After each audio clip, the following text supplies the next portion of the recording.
السلام عليكم يا احلى واغلى متابعين ديالي، كنتمنىكم تكونوا بخير وعلى خير وانتم كتشاهدوا لا فيديو نتاع اليوم. الا كنتوا اول مره كتشوفوا لاشين ديالي ما تنساوش تشتركوا وتفعلوا زر الجرس باش هكا يوصلكم كل جديد، تخليو لي شي لايك وتعليق زوين شجعوني به.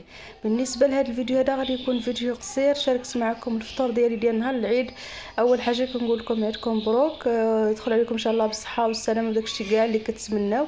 هذا الفيديو هذا غادي نحطو شويه معطل مع على حساب الوقت وصافي. كيف ما كتشوفوا درت هنايا في الفطور ديال ولاد الشعب متواضع وبسيط، كيكه ديال الشوكولات وكيكه عاديه بالحامض. بداك الطبيسيط دايره شويه ديال الحلوى اللي درتها انا بعجينه واحده والبغرير وبريريد ديال الاتاي.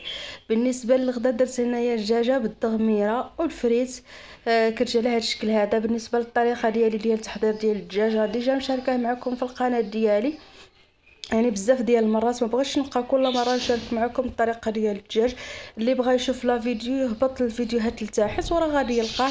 بصراحه كتجي الدغميره كيف ما كتشوفوا خاسره وكتجي لذيذه بزاف. كنتمنى تدخلوا للفيديو وتجربوها على الطريقه ديالي. هنا شويه ديال الديسير والعصير والمناضه صافي، وكيكون هذا هي الغديوه ديالنا ديال نهار العيد. كنتمنى ينال الاعجاب ديالكم. صافي من بعد ما تغدينا الحمد لله خرجنا ضربنا واحد الدويره في الجهه ديال الحافه. بغينا زعما نمشيو نجلسوا في ديك القهيوه اللي كتكون في الحافه، الساعه لقيناها عامره بزاف، داكشي علاش ضربنا غير دويره وصافي ورجعنا للدار. المهم جلسنا هنا في واحد البلايصه هنايا واحد الطبيعه.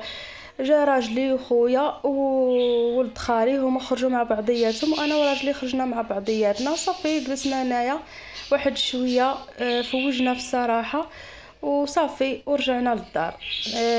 كيف ما كتشوفوا وريتكم واحد شويه د اللقطات، ما بغيتش نصور لكم بزاف باش هكا ما يجيكمش لا فيديو طويل بزاف. كنتمنى الفيديو يعجبكم. سمحوا لي درت لكم فيديو قصير، غير بغيت نشارك معكم الخريجه ديالنا. كنتمنى تكونوا عيطتوا بخير وعلى خير، وهنا كنقول لكم السلام عليكم ونتلاقاو ان شاء الله في الفيديو الجاي مع وصفه جديده.